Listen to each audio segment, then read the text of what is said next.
They would not touch her again.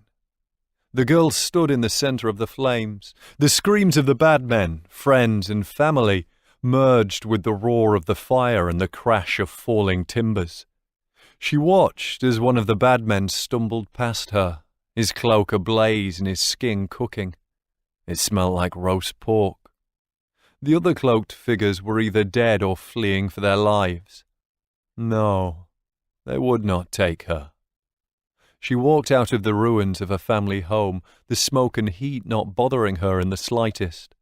The white hot of the rage she had felt still lingered in her chest, but the fear was fading.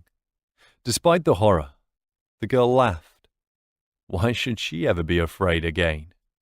A body lay on the ash-covered ground. Cautiously the girl approached and rolled it over. She blinked. It was her mother. The flames had burnt her to a crisp. Her flesh had melted away to reveal the bone beneath. The rage built again. But this time something else grew with it. An emotion so powerful that it felt like a lead weight in her heart. You would let them take me? Your own daughter! The girl screamed. Hate. The emotion she felt was hate. The ground trembled, causing some of the fire-ravaged buildings to collapse. The girl looked at her hands in surprise. She didn't know how, but she knew that she was the cause of the quake.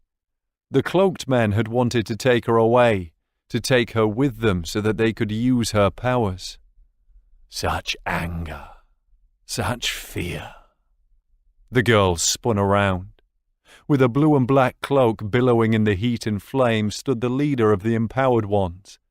His handsome face furrowed in concentration, as though he were trying to protect himself from the raging inferno. The girl screamed again and lashed out at the man. Unlike the others, however, this one swatted her blows aside with ease. Tears flowed from the girl's eyes, and her throat was raw from her screams. I hate you. Leave me alone.